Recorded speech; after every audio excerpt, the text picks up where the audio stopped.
الحمد لله نحمده ونستعينه ونستغفره ونؤمن به ونتوكل عليه ونعوذ بالله من شرور أنفسنا ومن سيئات أعمالنا من يهده الله فلا مضل له ومن يضلله فلا هادي له ونشهد أن لا إله إلا الله وحده لا شريك له ونشهد أن سيدنا وحبيبنا وشفيعنا وسندنا ورحمتنا ومولانا محمدا عبده ورسوله أما بعد فأعوذ بالله من الشيطان الرجيم بسم الله الرحمن الرحيم لقد رضي الله عن المؤمنين إذ يبايعونك تحت الشجرة فعلم ما في قلوبهم فأنزل السكينة عليهم وأثابهم فتحا قريبا ومغانم كثيرة يأخذونها وكان الله عزيزا حكيما. نبی کریم صلی اللہ علیہ وسلم دا سیرت پاک سلسلہ شروع کړې وه. میانس کې پکې یو څو جمعې دا حج دا وجنا دا مقدس و مقامات و دا شوری بیانو شو. هغه د سیرت سلسله کې یو څو ضروری بحثونه پاتې دي. یو بحث پکې نن دا نبی علیہ السلام د یو عظیم سفر سره تعلق لري چې قرآن شریف هغې له ډېر اهمیت ورکړی دی او قرآن حکیم فتح مبین ویلی دی. هغه د نبی کریم صلی الله علیه وسلم د حدیبیې پورې د مدینې منورې نه سفر دی. نبی کریم صلی اللہ علیہ وسلم تقریباً 6 کاله په مدینه شریفه کې تیر کړل او خپل آبائی وطن مکه مکرمه ونه لیدله په دا 6 کاله کې. نو اسم چې انسان د خپل کلی کې کم کې خړپوسې کړي او خپل ماشوموالي ژوند یې پکې تیر کړي او د پلار او مور او د نیا او نیکه آبائی وطن او په ظلم یې ته څوک د دې وطن نو باسي نو هغې ته په زړه کې ډېر زیات شوقي. هر وخت یې سوچي چې زه به دا خپل کلي او دا خپل در و دیوار دا خپلې کوڅې دا خپلې خاورې دا به څنګه بیا ووینم. اگر چې الله ورسره وعده کړې وه والذي فرض عليك القرآن لرادك إلى معاد، الله ویلي چې زه به دې واپس دې له خامخا راولم خو پته نشته کله واپس راولي. شوق په زړه کې و. بیا وطن هغه وطن چې بیت الله دی پکې او پکې صفا او مروه دي او پکې مقام ابراهیم او حجر اسود دی او د هغه وطن چې د عمرې او د حج تعلق لري داسې وطن د انسان چته یریږي. نو حضور پاک به د الله په دربار کې هر وخت سوال کوو چې یا الله ما سره وعده کړی ده نو ما دې خپل وطن ته واپس بوځې. حج پاتې دی زمانه، عمرې رانه پاتې دي، طوافونه پاتې دي او د بیت الله لیدل پاتې دي. نو رب العالمین هغه خپله وعده خو خامخا به پوره کوله خو د الله په تاخیر کې حکمتونه یي. نو نبی علیہ السلام ته یو خوب په زړه کې ور واچو. د شپې خوب ولید. خوب د پیغمبرونو وحی وي. زمون د خلق سترګې مو اودوي او زړه زمون اودي. زړه مو غافلی او د پیغمبر زړه دا ویخي سترګې اودي وي خو زړه داسې وي لکه د ویخي چې سنګی زړه خو په خوب کې هغه خپل حرکت کوي، زړه خو داسې نه ختمېږي، خو لکه څنګه چې د ویښې د انسان زړه بیداري دغه رنګې په خوب کې د پیغمبر زړه وي. نو خوب یې ولید چې زه سره د خپلو صحابه کرامو تلې مکې مکرمې ته او موږ د بیت الله طواف وکړ او عمره مو کړه او بیا چا سرونه وخوړل او چا کټ کړل. دا خوب صحابه ته بیان کړ چې ما خو داسې خوب لیدلی دی. نو کومو صحابه چې د مکیو د هغې زړه خو جوش وموند چې بس که خیري د حضور پاک دا خوب خو وحی ده او رښتونی دی، موږ به که خیري ځو عمرې له. جوش پیدا شو چې کله به اوس دا سفري او چې کوم د مکې نو هغې په زړه کې د بیت الله شریف شوق او د طواف او د عمرې شوق د هغې زړه کې مو، نو هغې په جوش کې راغله صاحب اوس به کله ځو. دا خوب خو تولید، خو دا خوب باندې عمل به کله کېږي، کله به ځو. نبی کریم صلی الله علیه وسلم اعلان وکړ چې ځان تیاروئ، که څوک ما سره ځي صرف او صرف د بیت الله طواف او سعی د صفا او مروه د عمرې په نیت، نو ځان تیار کې. نو تقریبا کم و بیش 1400 صحابه یا 1500 د 1400 د 1500 په دې منځ کې صحابه کرام تیار شو. خو چونکې نیت یې د عمرې دی نو ځان سره مضبوطه وسله وانه غشته، صرف تورې واغشتې، هغه هم په تیکو کې بند دی، د جنگ په نیت نه ځي. نه ځان سره غشي واغشتل، نه ځان سره لیندې واغشتې او نه ځان سره نیزې واغشتې. د جنگ چې کوم مضبوط سازو ساماني هغه ځان سره یو نه، صرف تورې حکم یې وکړه تیکو کې واچوئ، ځکه موږ خو جنگ له نه ځو، موږ خو عمرې له ځو، د خدای د کور طواف کوو واپس راځو. خو بیا هم د حضور پاک لکه یو خدشه وه. نو یو جاسوس و مصرف نه سفیان هغې ولیږه رضی الله عنه، وی ته لاړ شه او ته اندازه واله، هسې نه چې موږ دقسې تورې په تیکو کې د عمرې په نیت ورشو او دا ظالمان هم نه پرېږدي جنګ را سره شروع نه کړي، ته معلومات واخله. هغه جاسوس ته نبي علیه السلام لاړ مکې مکرمې ته، د مکې خلک خبر شوي، ځکه مدینه منوره کې منافقینو هغې به د دې مشرکانو جاسوسي کوله، هغې ته اطلاع رسېدلې وه چې نبي علیه السلام د عمرې په نیت را روان شوی دی. نو حضور پاک چې د مدینې نه وت، ذوالحلیفه ورته وایي، نن سبا ورته ابیار علي وایي، هغه ځای نه خلک د مدینې شریفې میقات دی، د عمرې نیت کوي. نو حضور پاک صحابه ورته وایي نیت وکړئ د عمرې. نو احرامونه یې وتړل او د عمرې نیت یې وکړ او ځان سره څاروي روان کړي د ذبح دپاره. د عمرې نه پس ذبح څه واجب فرض نه ده،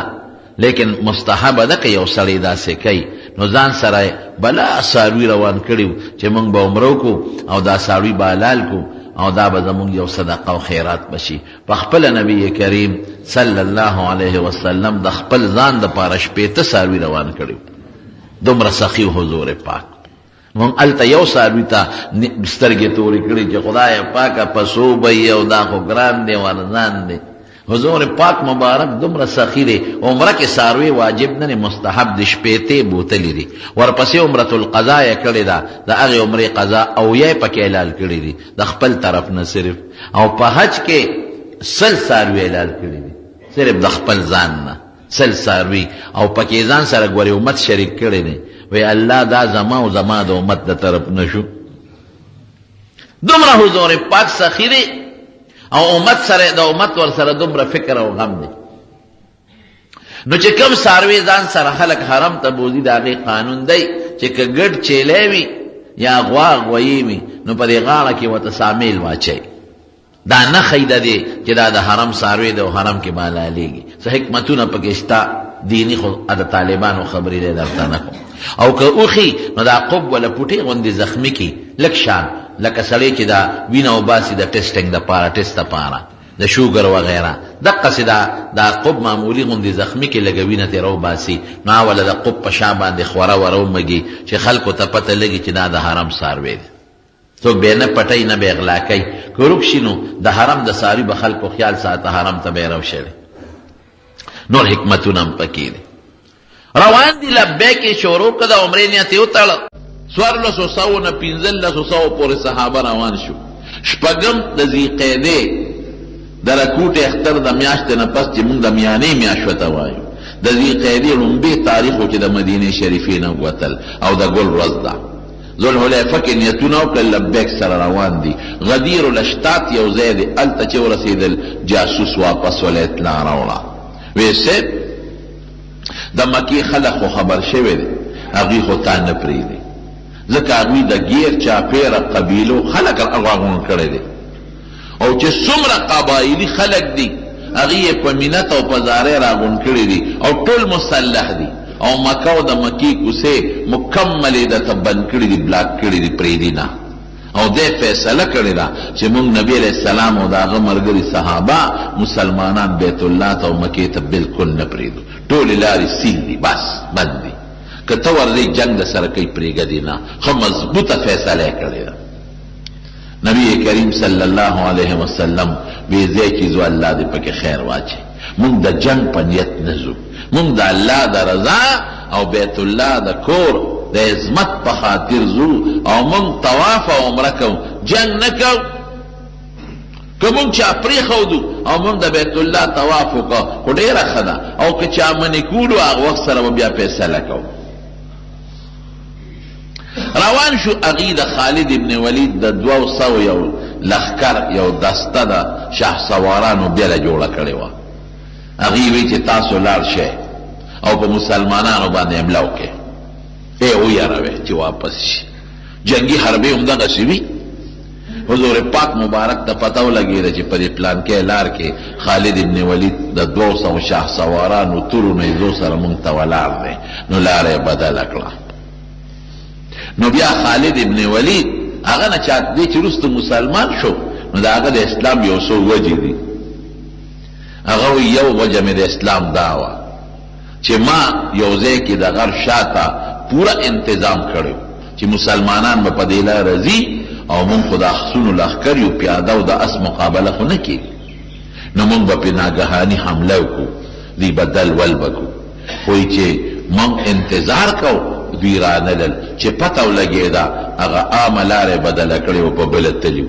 یاره ویړه کې مې دا رالل چې دا د خدای جوړ رښتونی پیغمبر دی دته څه پته ولګېده معلومیږي دا چې خدای خبر کړی دی وی بل ځای کې مو ورته انتظام وکړو او ما ته پته وه چې د مازدیګر مونځ د مسلمانان ډېر لوی اهمیت ورکوي دا نه پرېږدي نو ما دا فیصله وکړه چې دوی به د مازدیګر په مانځو درېږي او موږ به پرې د شان حمله وکړو وی چې مونږ یو ځای کې د انتظام وکړو نو حضور پاک صلات خوف ورته وي حقه مونځ وکړو هغې کې نیم ځان پسې ودرې نیم دشمن ته مخامخ ودرې نو چې دا نیم یې ځان پسې که مدرولې دوی ته یو رکعت وکړي دوی لاړ شي دشمن ته ودرېږي او دشمن ته چې کوم ولاړ هغې راشي امام سره رکعت وکړي د امام 2 پوره شو بیا دوی خپل دویم رکعت پوره کړي او هغې خپل پوره کړي وایي داسې مونځ یې شروع کړو چې نیم په مانځه ولاړ دی او نیم مونږ ته مخامخ ولاړ دی وی مې چې زما د دې سکیم نه چې دی خبر شو معلومیږي دا چې دا رښتونی پیغمبر دی او خدای خبر کړی 2 وجې دا وې او 2 نورې دي د دې د وجې نه وروسته بیا خدای پاک د فتح د مکې په سفر د کال باندې خدای پاک خالد ابن ولید بیا مسلمان کړی دی لار حضور پاک بدله کړه چې بدله یې کړه جاسوس راغی اطلاع ورکړه حضور پاک مبارک او فرمایل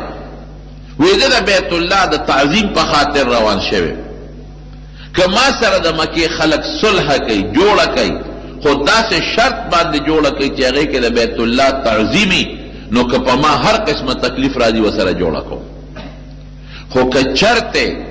دوی داسې نه کوي د بیت الله تعظیم مد نظر نه ساتي او د بیت الله د تعظیم خیال د دوی نه نو زما د قسم په خدای وي په هغه ذات مې د قسمي چې دی پیدا کړی مال نبوت را کړی دی چې تر هغې پورې به ورسره جنګ کوم چې تر څو مې دا سټ نه پرې شوي نه پرېږدم او که تعظیم د بیت الله د دې مقصدي او د هغې عظمت ملحوظ خاطر ساتل غواړي نو بس ټیک ته هر شرط دی تیار جوړ ورسره کوم روان شو نبی علیہ السلام مبارک او تقریبا حدیبیه ته ورسېد حدیبیه عیسی د حرم راځي او څه د حرم نه بار راځي هلته چې ورسېدل اوخه مبارکه د نبی علیہ السلام کې ناستا نتلا نو دې څاروي ته خلق هی आवाज کوي اوخه تاغي حل حل आवाज کوي صحابهم आवाज وکړه حل حل حل او نبی علیہ السلام اوخه پاسوله خو اوخه نتلا نو بس خلق وی دا قصوا خډيره تکړه اوخه بس تړې شو ښا بوډۍ شو قصوا ستړې شو نور د تلونه د قابل د تلونه دا هغه اوخه چې حضور پاک په عام سفر کو د هجرت سفر یې په کړو نبی علیہ السلام ما خلات القصوا وی دا ستړم نه دا قصوا اوخه او دې عادتم نری چې پلار کې دغه سي سملی ولکن حبسها حابس الفيل دا خدای بند کړه الله نه پریدي مخکې ولی نه پریدي لا برها لخر خدای بند کنه پرې خو چې په مکه کې جنگ ونشي اگر چې نیت هغه ټیک نو مونږ د طواف په نیت ځو لیکن دا الله دا حکمت چې بیت الله د جنگ نه ساتي بس او خلای بیا یو आवाज ورک او خو چته شو او نه غلارو د حدیبیه په میدان کې سملاستا صحابه رال په دلاره کې حضور پاک د شکایتو کوي سه به بنشتا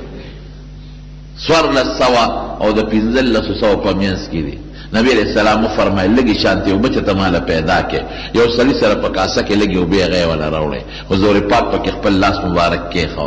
داسې د لاس مبارک د لاندې د ګروتونو د خوانه داسې او بروانه ولکه د چینو پشان امثال العيون هغه سور لس پنځل لسو صحابم سیراب شو اغوی سره چې کم د سورلې او خان و غم سیراب شو اسونه وخا او چې کم ځان سره د صدقې د ذبح لپاره صاحب روان کړو غم سیراب شو دا عظیمه معجزه د نبی علیہ السلام نو طالبانو ته مې دا هغه قوم نه خوش قسمت قوم کم دی چې د حضور پاک د معجزې او بیس کې لري چې د حضور پاک د لاس مبارک د معجزې او بیس کې لري دا غینه خوش قسمت قوم بل نشته چې حدیبیه ته ورسېدل کوي کې لګي شانته او به هغه صحابه ورچته کړل کوي او ځان زوته شو رال بیا صحابه شکایت وکړو وسن حدیبیه کې خو یو کوي دي هغه صحابه او ځان زو قطره او په کې نشتا نبی علیہ السلام دې درځم راغی غش مبارک راواغشت او هغه په کوي کې ورغله او لګي شانته او به خپل مبارکه کې واچولې هغه په کې ورغله وې سر په کې دي صحابه په سر د پاسه کې خاوده ویلک صبر وتاو کې صبر وکړو ویوست سر در کې وبته راو باسه دومره وبته صحابه وروسته چې هغه ټول صحابه په سیراب شو سالم سیراب شو ګډه چهرم سیراب شو کوي کې هغه جو برا کوټ کې دا دوا معجزې د نبی کریم صلی الله علیه وسلم د تخکار شو حدیبیه ته چې ورسېدل نبی کریم صلی الله علیه وسلم یو صحابي ولېګو وی تداسیو کچه لارشا حضرت خراش ابن امیہ رضی اللہ عنہ وی تا مکی تا لارشا او دا مکی خلق تا دما یو پیغام و رسوا دا اللہ رسول سوا تاوی ورطو آیا چی دقا سے نبی علیہ السلام راغلے دے دا جنگ پر نیت ندے راغلے دا اللہ کور دے دا طول خلق و شریک تے دا خدای کور بیا دا چالی خاص اوسم دا باز خلق جمعات تزمکا وقف کی بیاوی دا زما دا و دا زما دا نه چې جمعات تزمکا وقف فادا خدای شواغه دا چانه دا بیا هر سړی پکې منځ کولی شي دې کې داسې خبره نه نو دا بیت الله دا خدای کور دی دا د هر چا دی ورته ووایا چې ما پرېږدی زه عمره کوم واپس او دا پیغام ورته زما ورسوه چې که ما سره جوړه کوې نو جوړه راسه وکړې جنګ تاسو هم ستړی کړې او زه هم ستړی کړم ما سره جوړو کې زه پیشه او نور عرب پیشه که چرته نور عرب په ما زورور شو او زه ختم کړم نو ستاسو ارمان به پوره شي او که چرته خدای زما طاقت غالب کا او نور عرب مسلمانان شو زمون غلبه پراله نو بیا تاسو وګورئ که زمون مرسته کوي او که نه کوي خو جوړه را سره وکړئ تاسو ستړی شو او زه ستړی شو بس جوړه را سره وکړئ حضرت خراش رضی اللہ عنہ چې کله لا نو وته صحابه کافر ته وي د مکه مشرکان ته وی دراغلی او د نبی علیہ السلام یو پیغام مې راوړی درته اورو چې کوم نوجوانانو هغه وینا مونږ ته هغه پیغام راوړو مونږ هغه خبره نه و بس دې پرېږدو چې کوم مشرانو بوډاګانو هغه وی دا څه کار دی چې تاسو دا خبره واورئ ګناه پکې څه ده چې څه وایي وی نه بلکل یې نه پرېږدو پرېښودل خو نشته وی خبره خو یې واورئ نو د هغه خبره وی ښه څه وایي وی هغه وایي چې ما سره جوړه وکړئ تاسو هم جنګ ستړی کړئ او زه هم ستړی کړم زه پوه شه او باقي عرب پوه شه که چېرته زه یې ختم کړم مسلمانی لاړه بس د لار مات به مو رجېږي که نه ستاسو خو همدغه غرض دی او که ماله خدای غلبه راکړه او نور خلک مسلمانان شو نو خیر دی په تاسو جبر نشته بیا به وګورئ که زموږ ملګرتیا کوئ او که نه کوئ او دا م ورته ووایه چې موږ صرف عمرې له راغلي یو د خدای کور دې پرېږدی چې موږ د عمره وکړو وسله هم نه ده راوړې واپس به ځو او دا م ورته ووایه او بل دا چې هلته کوم غریبانان بعضې غریبانان مسلمانانو په مکه کې هغوی به د مشرکانو وال ټکول پټ مسلمانانو نه را پرېښودل مدینې هجرت ته نو د خراش رضی الله عنه ته یې وی هغوی ته یو زیری ورکړه چې تاسو ته لږ وخت پاتې دی انشاءالله چې ان قریب خدای پاک مونږ له دا مکه راکوي دې لاړه هغوی ته یې خبره ورسوله هغه چې کم غریبانان او کمزوري مسلمانانو هغوی ته د پیغمبر علیه السلام بشارت او زیری ورسو خو چې دا خبره وکړه بس د مکې مشرکانو یو خلک کړي وی نه ورسره جوړه کوو نه دلته پرېږدو زموږ دشمن دی قطعا یې نه پرېږدو او که راغی جنګ ورسره کوو حضرت خراش رضی الله عنه واپس راغی نبی کریم صلی الله علیه وسلم ته الوی صاحب نه جوړه کوي نه دې پرېږدي بنو خزاعه او قبیله و د مکې خوا کې اوسېدله و مشرکان خو د پیغمبر علیه السلام سره تعلقات و د هغې سردار و بدیل ابن ورقا و مشرک کافر په دې موقع موجود و دې مشرکانو ته ویې لکه وی یو خبره نه کوي وی څه وی جوړه کې تاوان څه دی تاسو هم جنګ کوئ هغه هم جنګ کوي تاسو نه مړي کېږي او د هغوی نه هم کېږي او خپل خلک یې پردي نه یې ټول دا یو بل رشته داران یې نو جوړه به وکړو ما پرېږدی زه به ورشم او زه به ورسره د جوړې څه خبرې اترې وکړم هغوی چې کوم هوښیاران و هغوی وي بس ټیک ده که نه جنګ نه څه جوړېږي خو ورته یې وې بدیله ته خو ځې خو شرط به زمونږ دی چې مونږ یې دلته عمرې ته قطعا نه پرېږدو باقي چې په هر څه ته فیصله کې وکړه ورسره خو دلته یې پرېږدو نه دی راغی بدیل ابن ورقا نبی کریم صلی الله علیه وسلم سره خو د تعلقات و کافر خو تعلقات نبی علیہ السلام ته وی چې دا مکې مشرکان جوړې ته آمدل جوړه کوي لیکن د جوړې شرط یې دا دی چې تاسو کال نه پرېږدي عمرې ته دې نه پرېږدي واپس به ځئ نبی کریم صلی الله علیه وسلم وی ډېره ښه ده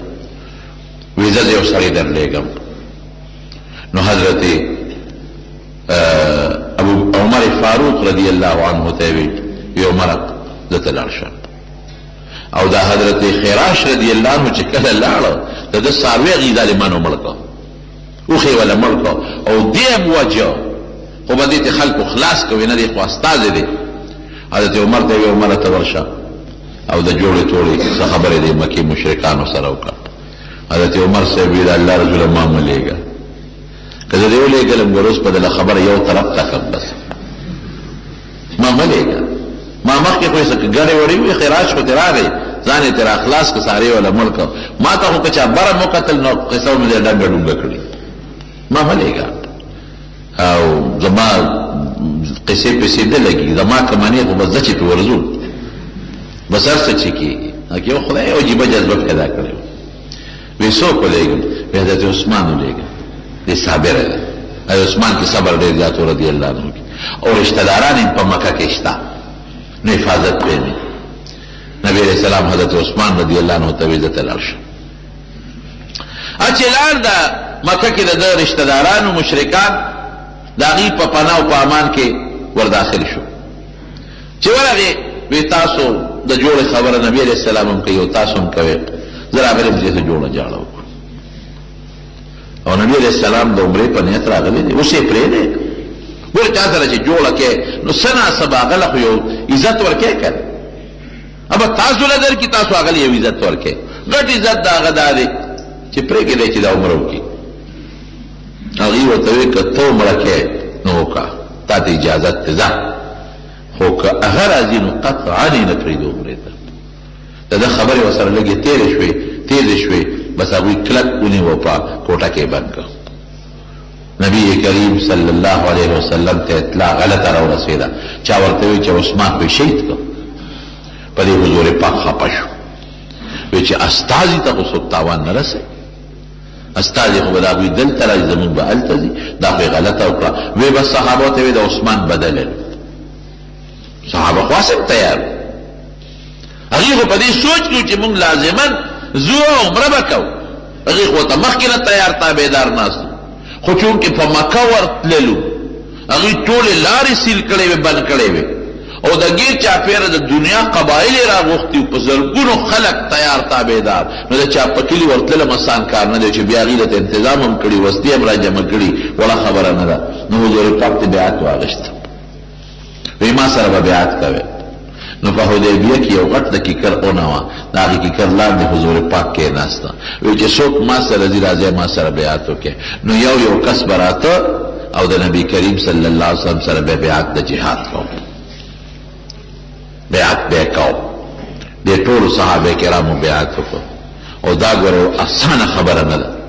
تاسو خپله سوچو کې چې د بل په کلي ورځي اټول مسلحي او هغه په زرګونو وي او ته 1400 پې ورځې او بیا دا څه وړه خبره نه ده. د هغې ښځې دې په کاڼ ولي، د هغې ماشومان دې ولي، هغې به خپلو کورونو کې دفاع یې شته، په غشو به ولي، په لارو کوڅو کې به تاسو تتر بتر شی څه به کوئ. لیکن صحابه کرامو دا بیعت وکړو. اخره کې نبي کریم صلی الله علیه وسلم دا خپل لاس اوچت کړ.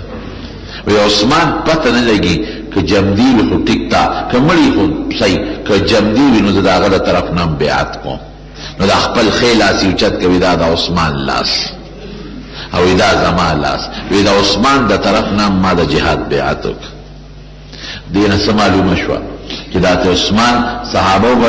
وی عثمان رضی الله عنه په مونږ کې ډېر قیمتي سړی و. وی مونږ په خپلو لاسونو بیعت وکړو، عثمان د حضور پاک په مبارک لاس بیعت کړی، خپل لاس یې د عثمان لاس وګرځاو. او دویم دا چې د هغه په ایمان یې یقین و چې د هغه طرف نه بیعت وکړو. ته بیعت کې که نه کې خوښه دی، ده د هغه په ایمان یې یقین و چې به خامخا بیعت کې او د جهاد کې به شاملېږي. هغې ته پته ولګېده د مکې مشرکانو ده چې مسلمانان هم نه صبرېږي. نو هغې یو بل مشر و عروه ابن مسعود ثقفي، هغه یې راولېږه. هغه وی چې لکه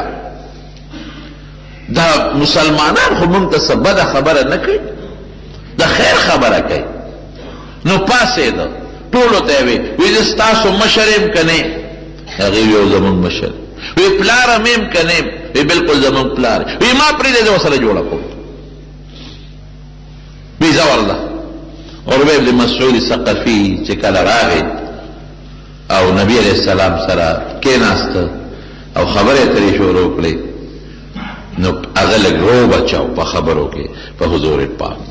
نو نبی علیه السلام ته وایي وی داسې کار دی، وی داسې دې څوک لګري چې خپل قوم به ختم کړي، ته ولې خپل قوم پسې لګېدل؟ ګوره خپله غوړه په نبي علیه السلام ورچول. هلکه خندق کې خو تاسو رالی مسلمانانو پسې، په احد کې خو تاسو رالی په مسلمانانو پسې، اوس خو تاسو مسلمانان نه پرېږدئ، هغې غریبانانو خو درته کلي کور پرېښود، هغه په نبی علیه السلام وروله. حضور پاک وایي زما څه کار چې د خپل قوم ختمو. او ته بیا څه وایي؟ وی ګوره وی که تا غالب شو خپل قوم دې مړ کړو نو وی تاله پکې څه دي قوم وجلو کې. او وی که دا معامله بدله شوه که نه، وی دا تا سره چې کوم خلک ګیر چاپېره ولاړ دي، وی داسې ګډوډ خلک دی، څوک د یو ځای دي او څوک د بل ځای دي، وی ټول به نه وتښتي، یوازې به دې پرېږدي. نبی علیہ السلام ورته مسکی شو، یا عروه کاکا مشر زه خو قوم نه ختموم، زه خو جنګ له نیم راغلی، دغه خبرې نه چیړو چې جنګ تاسو کوئ که زه کوم، زه خو عمرې لازم پرې نه دی که نه. او داسې مه وایه چې ما نه به قوم وتښتي، دا د تښتېدو والا خلک نه دی. حضرت ابوبکر صدیق رضی الله عنه چې دا خبره اورېده عروه ته یا عروه تا زه نه پېژنم، ته څوک یې؟ زما د قسم په خدای وي چې زمونږ وجود به ټوکړې ټوکړې شي، ټوکړې ټوکړې، و د پیغمبر علیه السلام وجود ته به یو ازغی مونه رسېږي. دا سره ماشومانو خبرې کوي. نو دې عروه چې دی ده به دا چلو کو، دې عروه ابن مسعود ده به دا چلو کو چې ده به د پیغمبر په دې ګیره لاس راخته. لکه اوس زمونږ خلک چې زنه د خلکو نیسي لکه وي ګیرې وله ونیوه، زنه یې وله ونیوله، د هغې به دا عادت و چې په دې ګیره او په دې لاسونو به یې ورته لاس راښکه. نو دم دغه چل وکړه. نو د ورواره یو ورواره خپل مغیره ابن شعبه رضی الله عنه مسلمان دی، صحابي دی، هغه ټوپۍ په سر کړې ده، اوسپنې دا هیلمټ او مخ یې پټو، شاته ولاړو. چې هغه ورته وکتل نو هغه دا خبرې په مسلمانانو بدې ولګېدلې چې جنګ تاسو کوئ، مونږ پسې تاسو انخطي غوړه په مونږ راغله، او بیا د مسلمانانو خلاف داسې خبرې. نو چې هغه داسې لاس راښکه، د تورې هغه موټۍ راواغېسته او د دې خپل تره د دې کافر دا لاس یې پرې ووه، خواته دا لاس دی، په دې پلیت لاس ته د حضور پاک ګیرې نه وړی. هغه ځای نه خبرې کوه. هغه چې وکتل وی څوک یې؟ دا څوک دی؟ وی دا د ورواره دی مغیره ابن شعبه. او بس پرې شو چې زه خو لا ویم چې دا به ترې وتښتي، دا خو زما ورواره دی او دومره ورسره مینه ساتي چې دا زما لاس یې و. هغه له خو یې څه جواب ورکړ، ورواره یې دوکهباز او فلانکې او فلانکې الزامونه یې پرې ولګول. خبره فیصله نه شوه، دی واپس لاړ. خو چې واپس دی لاړه نو د مکې مشرکان سرداران کېنول. وی داسې کار دی چې دا جوړه کول غواړي پاره طریقه چې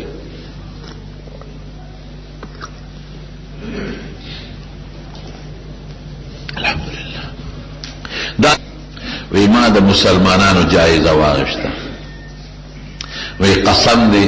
زمون خلق به د یو بل نو تختو خو د هغه ملګري د هغه نه د تښتېدو نه دي. او ما دا اندازم واغشته چې هغه خبرې کولې نو دونه یې د ملګرو احترام کو چې سر یې نه دی پورته کړی، سرونه یې ښکته کړي. او دا اندازه مې واغشته چې لاړې به یې توکلې نو لاړې ځمکې له نه دي رسېدلې، خراش کې او لاړې ابه د ملګرو یې په لاس راښکو، په مخ به یې مږه.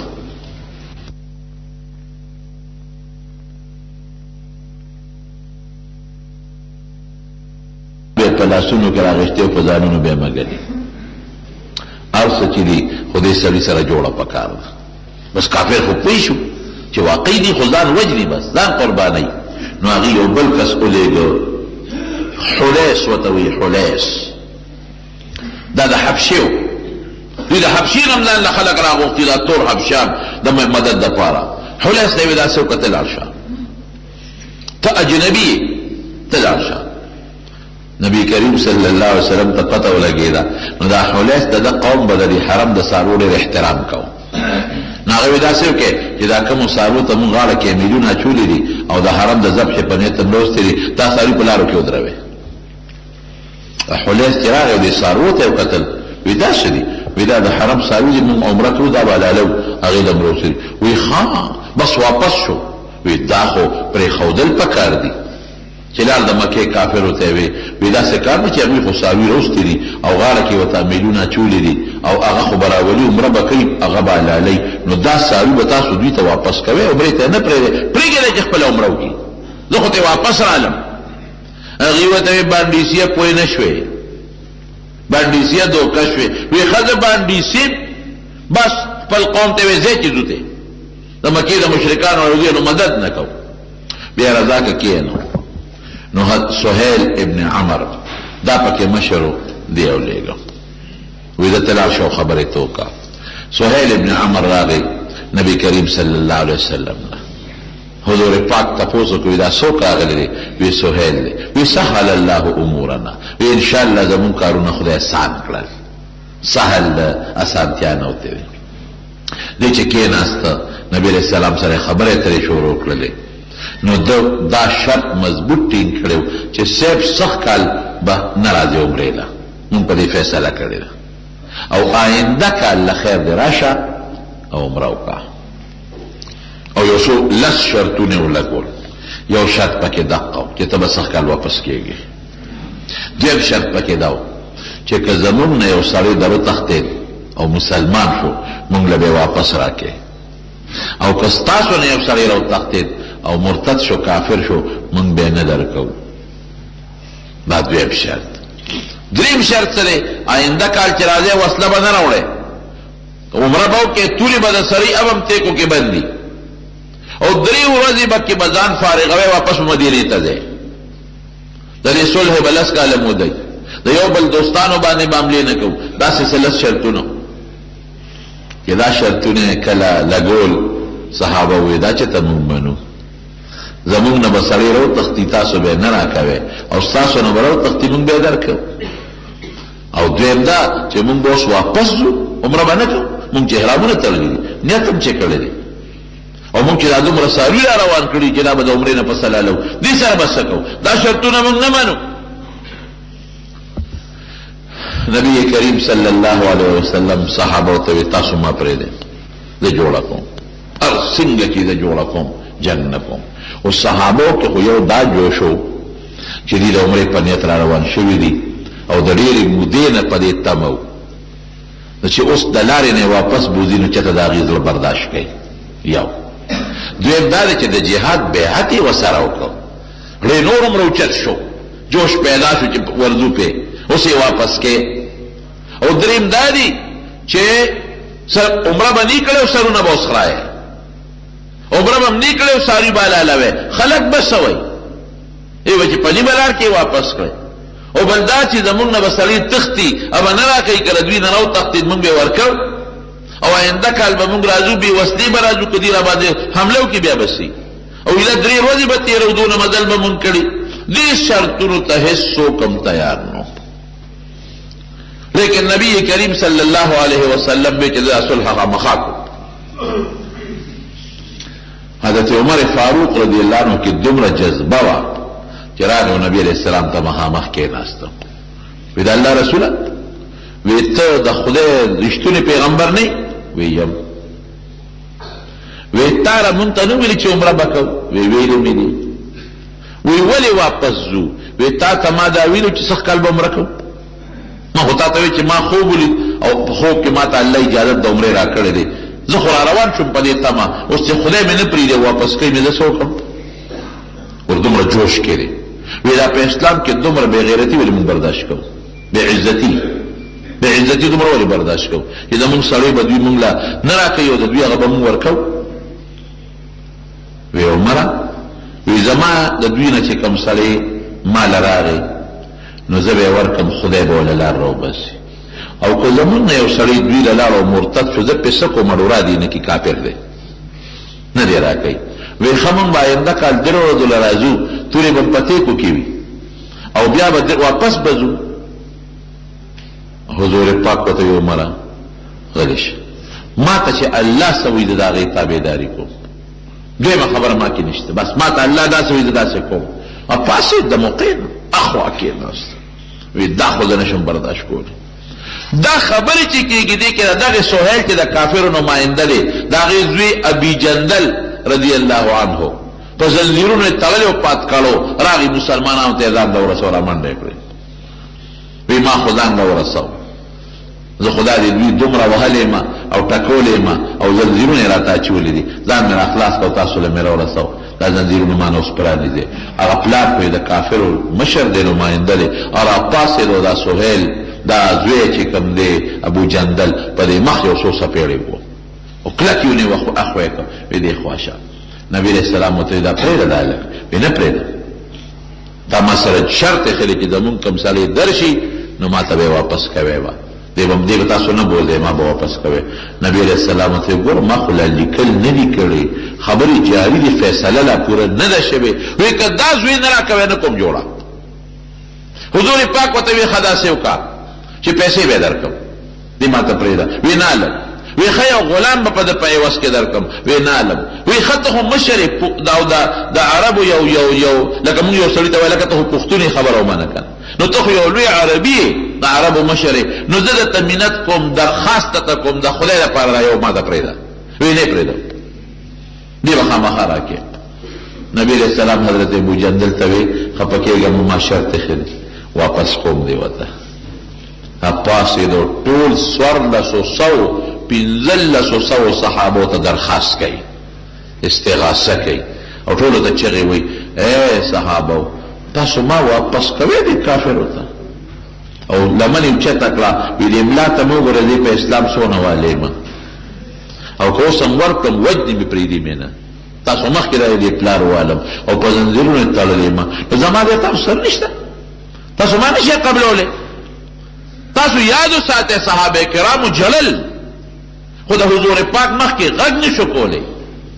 یو کس د 1500 صحابو نه فریاد کوي لیکن څوک ګوتې نشي وروړلی یو کس 1500 صحابو ته استغاثه کوي چې ما قبول کې څوک یې نه قبلوي ایمان هم دغسې ایمان دی که د دې زمانې څوک و چې پرېږده دا مسلماني مې قبوله نه ده دا مسلمانۍ څوک و صحابه جاری د موقع نه پاسېدل چې دې منظر ته نه شو کتی زمون مسلمان رور دی څومره تکلیفونه پې تېر دي مړی زخمی ده وجود ته یې کړی او زنځیرونه لګېدلي دي او دې مونږ د خپله لاسه نیسو کافرو ته یې واپس ورکو لیکن حضور پاک تسلی ورکوي ابو جندله هېڅ فکر مه کوه تا اسلام د الله دپاره قبول کړی تا ځان الله ته سپارلی دی نو زه دې خدای ته سپارم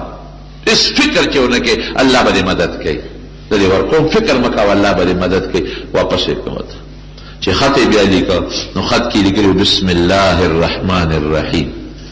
هغه سهیل په اعتراض وکړو وي دا رحمان او رحیم څه ته وي دا خو زه نه پېژنم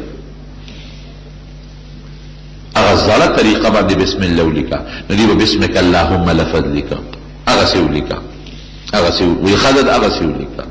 نو چې لیکه هذا ما قاد علیه محمد رسول الله دا هغه ده چې فیصله پې محمد کړی ده صلی الله علیه وسلم چې دا الله رسول سهیل ورته وي دا رسول الله کټ که که ته مونږ د خدای رسول منلې بیا د سره جنګ ولیکه داسې ولیکه چې محمد د عبدالله زوی دا رسول الله ته کټ که حضرت علي صاحب وی چې قسم په خدای کې کټ کم لیکه دا پکوه نبی علیہ السلام وی زما دې د الله په ذات قسم چې زه رسول الله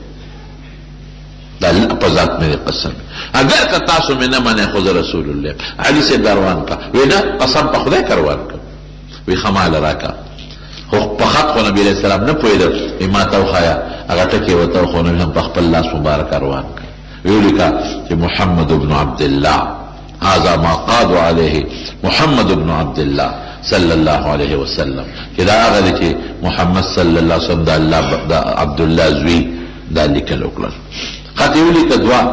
یو یې بوله ورکړه یو یې ځان سره پرېښود او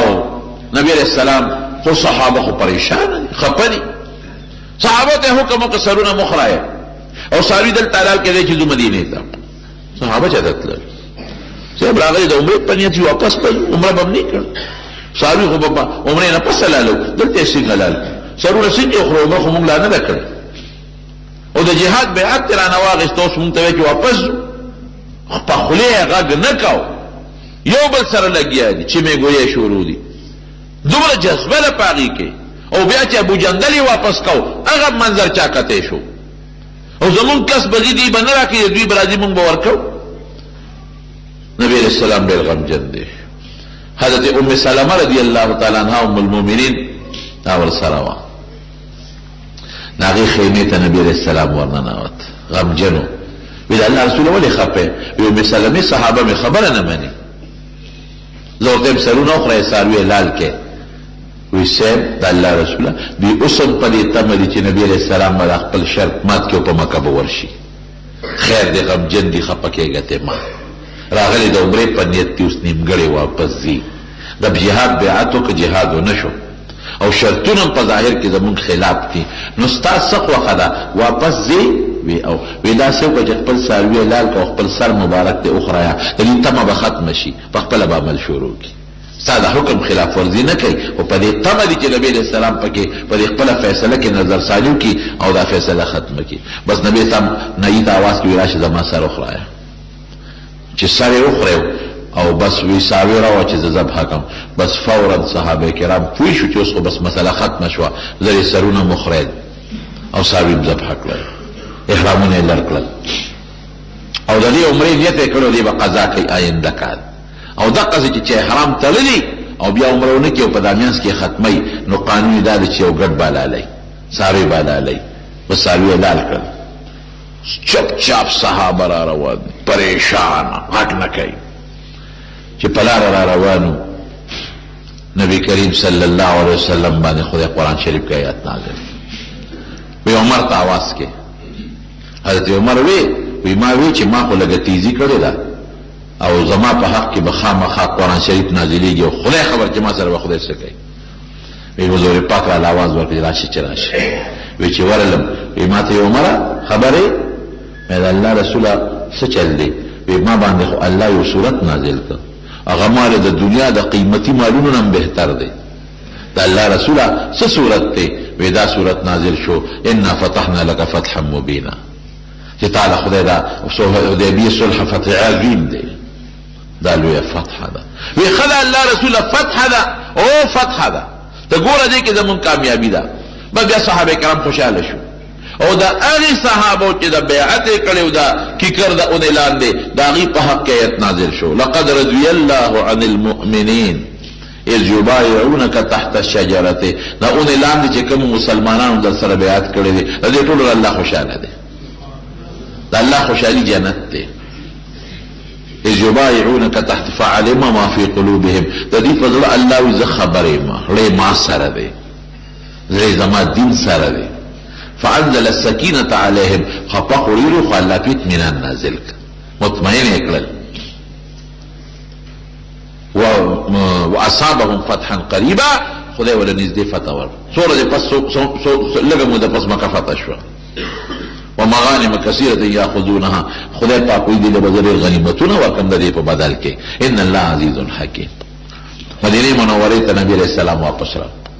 سورہ دے پس یو بل صحابی دی حضرت ابو بصیر رضی اللہ عنہ ارد تختید ویل اللہ رسول دا خورو تختید ورپس کافر دو کسان رو لے گل نبی علیہ السلام تاوی کہ دا شک مطابق دیرا تختید لے زمانگنا دی مونگ لراکا نبی علیہ السلام ابو بصیر تاوی ابو بصیرہ خپکے گا مدد ورکو ما شرط لگو لے چاگت نشکو لی شرطو وعدا ورکو چې ذوالحلیفې ته راورسېدل کجورې خوړې هغې دواړو سره تورې دي دې سره غوسه نشته دې هغه یو ته ویل لکه ډېره خشته توره دې نه ده ډېره قیمتي او دا داسې قیمتي ده چې په دې ما ډېر خلک وجلی دی ډېره مزېداره ده وی ته راکړه چې لږه وګورم وی هم وګوره خو چې څنګه دله لاس له ورله بس اوچته کړه چې ټس شوم په هغې تجربه کړه پې ومردارې چې هغه بل وکتل چې ملګری خو یې راله مړ کړه بس هغه غر والی حالانکه هغه سره هم توره ده خو د مسلمان جوش ته بیا چېرته څوک ټینګېږي هغه مخکې د ابو بصیر رضی الله عنه ورپسې دی مدینې پورې منډې ووالې چې حضور پاک وکتل وی دا سړی خو یې را په مخه کړی دی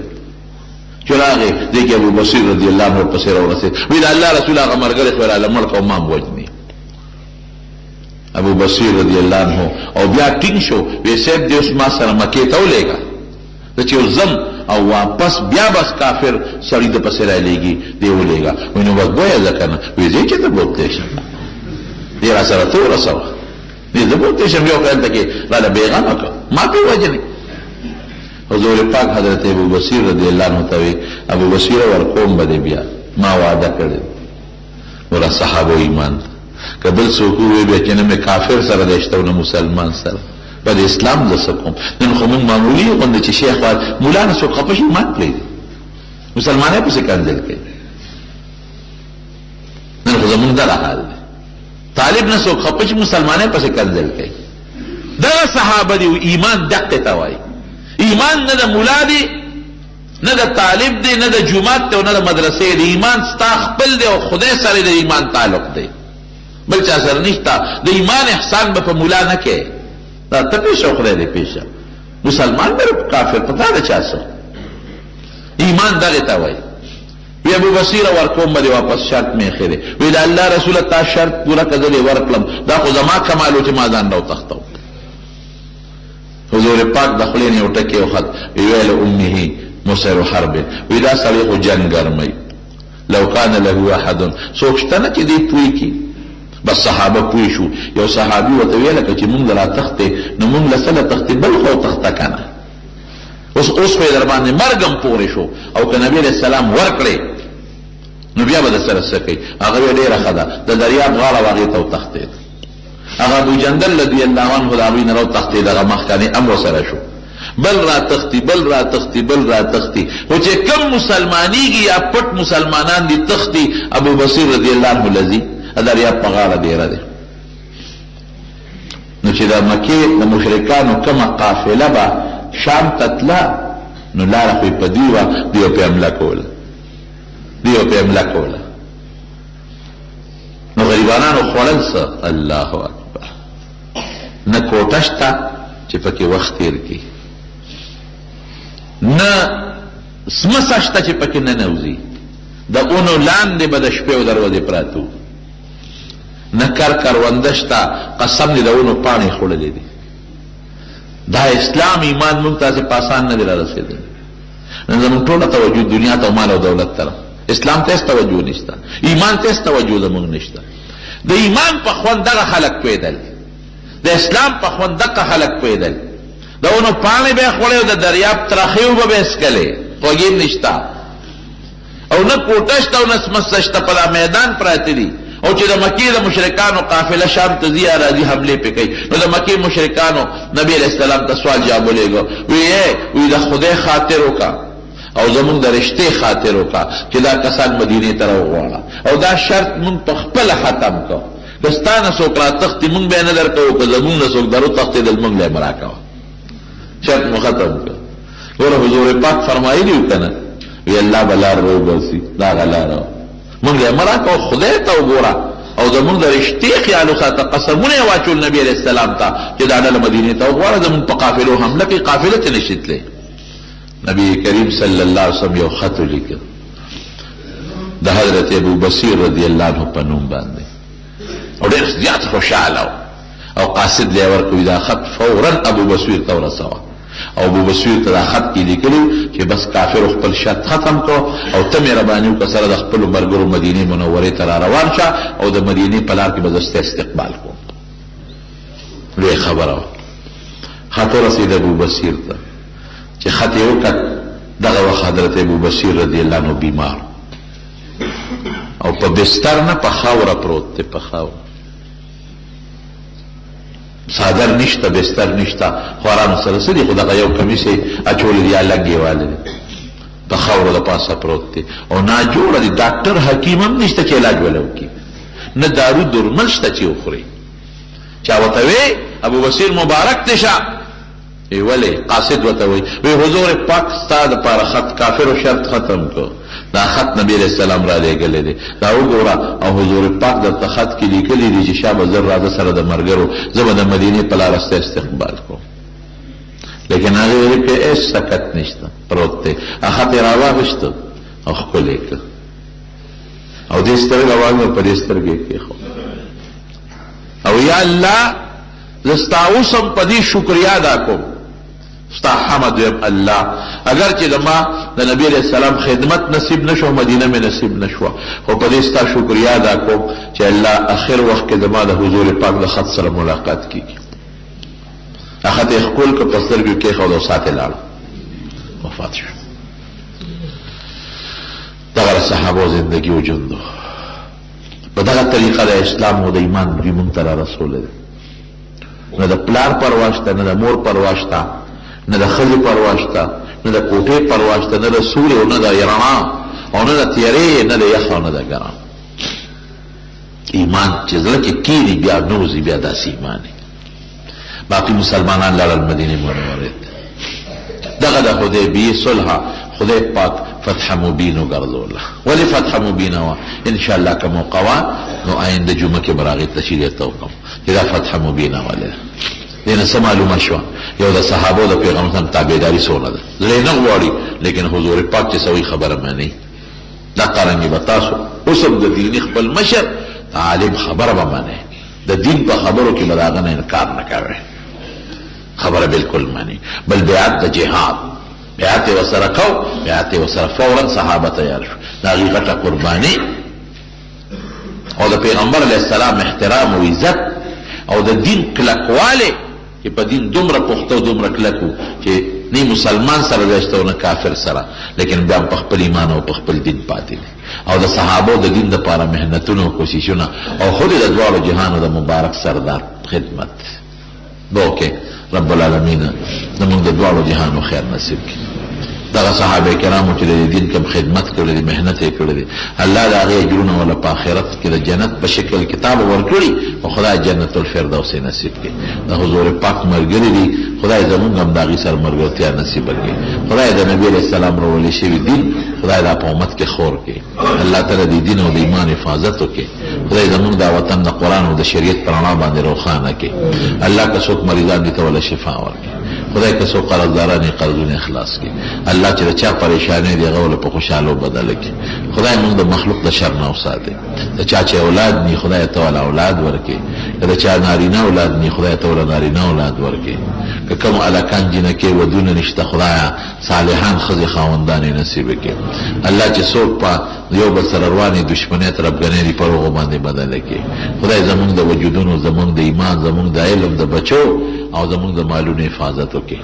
خدای که څوک د دنیا سبق وي او که د دین سبق وي په خپل سبقونو کې کامیاب کړي. په څوک امتحانونه ورکړي په خپل امتحانونو کې کامیاب کړي. د زنانو په سرونو د حیا او د پردې صادر واچي. کوم دوستان چې د جمعات ته منزل راځي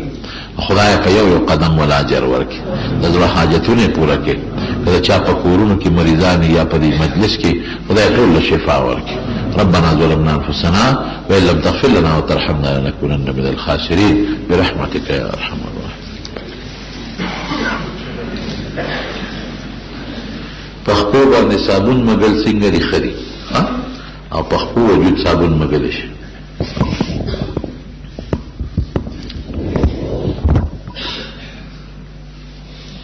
دا یو تپوس داسې دی چې د لوډ سپیکر باندې لږ مناسب نه دی. د غسل متعلق یې څه تپوس کوي، بیا د لمانځه نه پس باندې دا تپوس وکړو. د ښځو ویښته خرڅول لویه ګناه ده.